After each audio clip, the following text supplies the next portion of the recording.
Hi everyone, welcome to Gallant IAS. This is IAS IPS in seconds program. Here we discuss the most important questions that have high probability for asking in this UPSC 2020 preliminary exam. So the question is, when the Reserve Bank of India increased the statutory liquidity ratio by 75 basis points, which of the following is likely to happen? So what is the statutory liquidity ratio? The main function of bank is receive deposits and lend loan.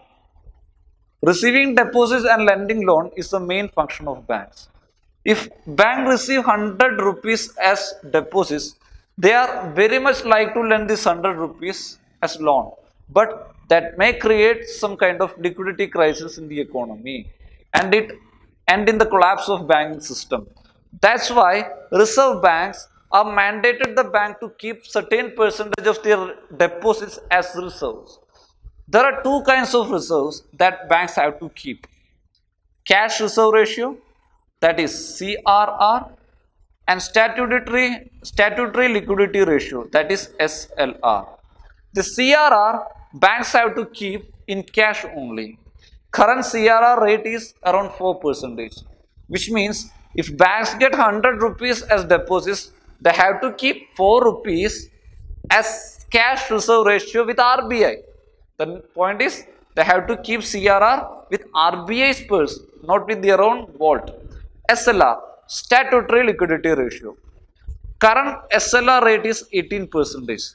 That means if banks get 100 rupees, out of that 100 rupees, 18 rupees, they have to keep as statutory liquidity ratio.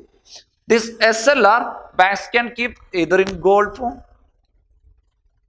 or in foreign currency or as government securities. Not need to keep in the cash form itself. They can convert it either into gold, foreign currency or government security and keep with themselves. So that is SLR. CRR, banks need to keep with the bank itself. If the banks are only allowed to lend the money that given after CRR and SLR. That means if banks get 100 rupees, they have to keep 4 rupees as reserve, cash reserve ratio and 18 rupees as SLR. The remaining amount is 78.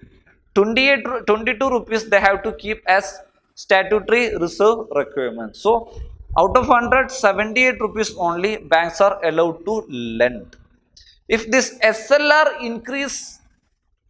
ratio increased by 75 basis point, which means the 18 rupees, 18 percentage SLR further increasing 75 basis points. It is further increasing to 18.75 percentage. What will be the implication? Then the lending capacity of banks will go down. Now this 78 rupees further go down to 77.25 rupees, which means reduction in the liquidity of banks. That's banks are allowed to lend less amount now, 77.25. This 0.75 basis point reduction will have higher repercussions. So what banks do to adjust this liquidity crunch, they will increase the interest rate. When SLR or CRR increased by RBI, then to counter the measure, what banks do? Banks increase the interest rate. Interest will go up. When SLR or CRR RBI reduce, then what banks do? They reduce the interest rate to counter the liquidity problem. So that is the point. Let's solve the question. Option A, India's GDP growth decreased drastically. Not the key extreme way, drastically. No. It doesn't have a direct relation between India's GDP growth and SLR increase. So first statement is wrong. Scheduled commercial banks may increase their lending rates, right? If SLR rate increase, then scheduled commercial banks compelled to increase their lending rate due to this liquidity problem, because now they are less amount, they are available with less amount to lend, so they increase the interest rate. Then C, it may drastically increase the liquidity to the banking system. No, it decrease the liquidity to the banking system. D, drastic outflow foreign capital. No, What is the factor cost of capital? Return of capital is interest. When interest rate increase, capital inflow will happen and drastic outflow is not.